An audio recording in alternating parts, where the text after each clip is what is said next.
Astronauts to the moon. Ignition sequence start. 3, 2, 1. Houston, we have a problem. Liftoff. We have a liftoff. We copy you on the ground. You got a bunch of guys about to turn blue. What you're seeing here is a mirage. Mirage.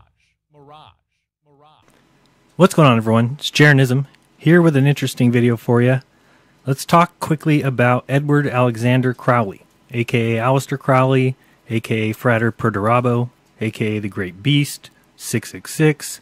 He's the English occultist, mystic, Taoist, ceremonial magician, poet, mountaineer, shaman, and the founder of the Thelemite philosophy, who saw himself as a prophet who is entrusted with informing humanity that we were entering the new eon of Horus in the early 20th century. Now, how much do we actually know about him? How much has been said about him in truth, and how much is lies to keep you away? Sometimes the best thing you can do is look at what he wrote and base your opinions on his words. Otherwise, you might simply dismiss information which might help you in your search for truth. Now, I've read some of Crowley, and he had a crazy side, no doubt.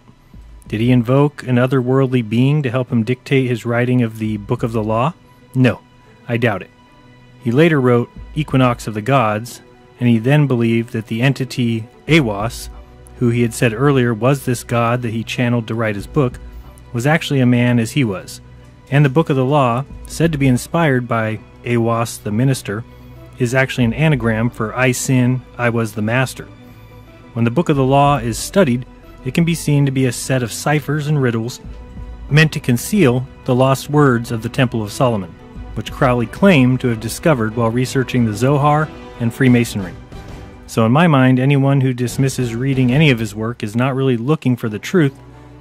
They're just looking for what they want to find and an easy way to write him off. So when I see directions for rituals or invoking instructions, those are easy for me to skip right over, as I have no interest in selling my soul or using powers or spirits or impregnating my wife with the secret Babylon demon child. I'll pass. But when you do read some of what he has to say, you might be shocked by some of the gems you might find. One of the good things about him is he said, "Don't believe me. Do your own research." That's much better than the many people who tell us, "Believe me. I have all the truth. I have all the facts." No need to do any research. I've already done it for you. It's been peer-reviewed. Look at my credentials and my diplomas. Yeah, fantastic. Way to go. And humans went to the moon, right? Mm-hmm. Yeah, you're real smart. Oh, and evolution backed by all that proof and evidence? Yeah, intellectual indeed. In the description, I'm going to be linking the book Magick Without Tears, and I wanted to read a quick bit of it to show you it seems that he had a pretty good grasp on where it is that we live.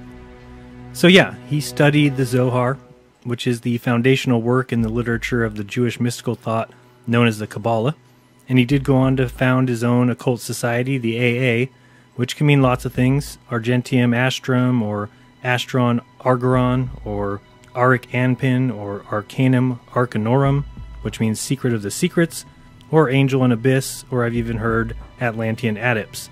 Call it what you will, it is a magical method of spiritual attainment, or what Crowley called scientific illuminism. Regardless, he is without much argument the most influential occultist of all time. But don't think of scientific illuminism in a scientism sort of way. Crowley had a lot of anti-science to say. Just like Jack Parsons, they were into some pretty wacko stuff: sex magic, invocations, conjuring, remote sensing, psychic clairvoyance, extrasensory perception, and everything else you can possibly imagine. But some things he writes certainly makes you think that he said some things that would cause the powers that shouldn't be to describe him as Satan or the devil incarnate. This way, you don't read. And as he writes in chapter 29 of Magick Without Tears regarding the dangers of so-called scientific fact, that when we settle in on facts, we close our minds to everything else, which is obviously what has happened to the scientism world. So I'm going to read chapter 36. It's pretty short. Again, if you want to read more, the link is in the description.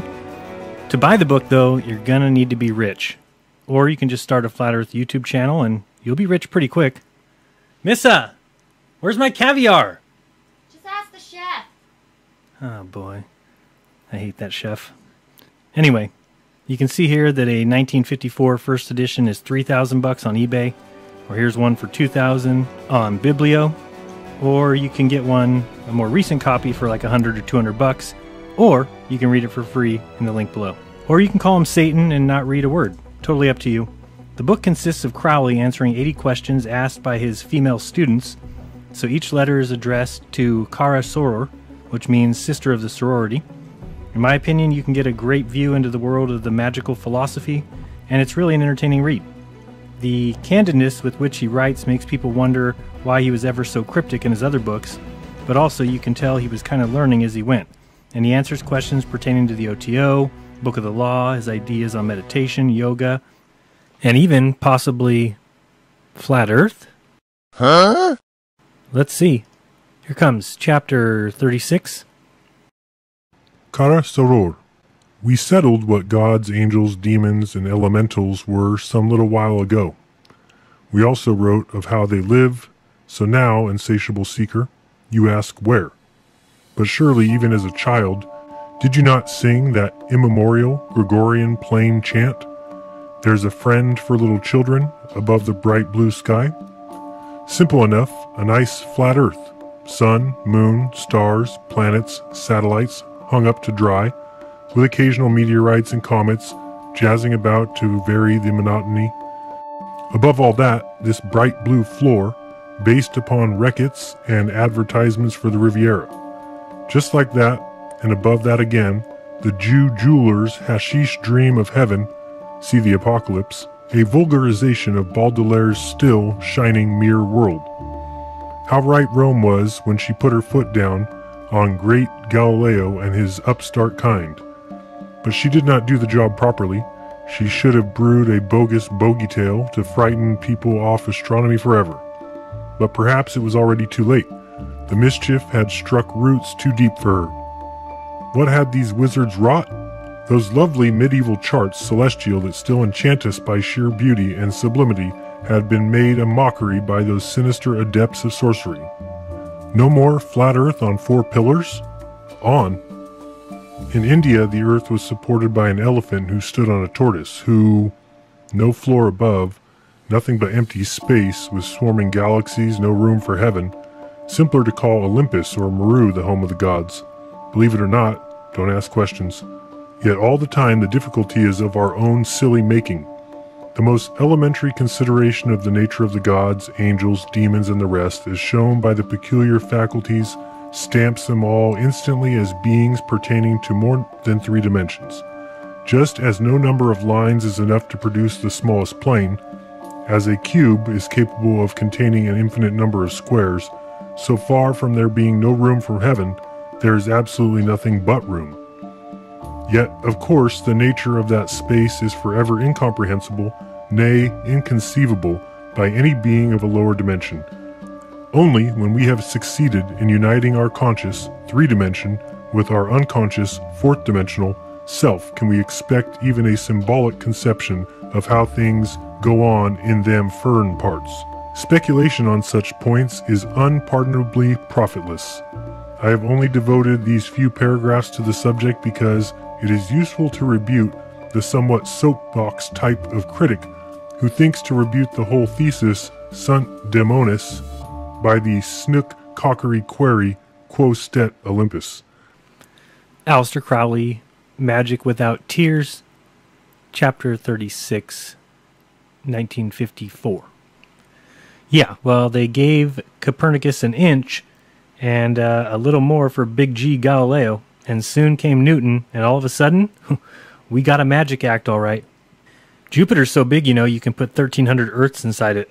And look at Saturn's rings, made of ice water and rocky stuff that assemble based on color and stay in perfect orbit, never degrading. Just being rings. Now that is magic. And what about the moon? Think of the brightness of the moon and the inverse square law of light. Just think of that. I mean, if you're on the moon, and we've seen pictures supposedly, so think of how bright the moon is from Earth. If we were at 166,000 miles, it'd be double the brightness. And then at 116,000 miles, double the brightness again. And then at 81,000 miles, double the brightness again. And 57,000 and 40,000 and 28,000 and 19,000 and 13,000, 9,000, 6,000, all those would be double the brightness. Is that what we see in moon landing photos? they would be standing on a light bulb. That's what it should look like. But anyway, maybe that's why Buzz got evacuated from Antarctica, because he remembered he's supposed to be blind, or he suddenly remembered where he was July 21st, 1969, and got sick to his stomach. Anyway, yeah, that's today's Magick, and boy, do they have people fooled. Yep, we're all made of star stuff, and there's 10 sextillion stars, and they're all suns. And that's the bottom line. Why? Because Neil deGrasse said so. So while many may call Mr. Crowley a scary devil worshipper or a madman, and they might be right, some say a genius. Jimmy Page said, "I feel Aleister Crowley is a misunderstood genius of the 20th century, because his whole thing was liberation of the person, of the entity, and that restrictions would foul up, lead us to frustration, which leads us to violence, criminal, mental breakdown, depending on what sort of makeup you have underneath. The further this age we're in now gets into technology and alienation, a lot of the points he's made seem to manifest themselves all down the line." He did seem to know what was coming. In Book of the Law, he said, "Every new measure of the most democratic and autocratic governments is communistic in essence. It is always restriction. We are all treated as imbecile children. The motoring laws, Sunday suffocation, the censorship, they won't trust us to cross the roads at will. Fascism is like communism, and dishonest into the bargain. The dictators suppress all art, literature, theater, music, news that does not meet their requirements, yet the world only moves by light of the genius. The herd will be destroyed in mass." Then again, he also said, "I was not content to believe in a personal devil and serve him, in the ordinary sense of the word. I wanted to get a hold of him personally and become his chief of staff." So, all in all, do I agree with his methods and all his choices? No, not at all. But do I thank him for his absolute madness? Yep, I do. So, check out the book if you want. If not, then don't. But I do agree with Crowley at least on his opinion of space.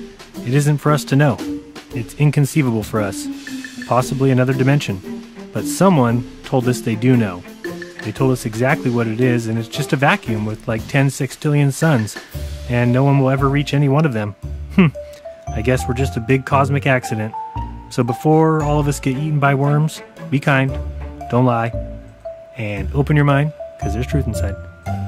Till next time, peace!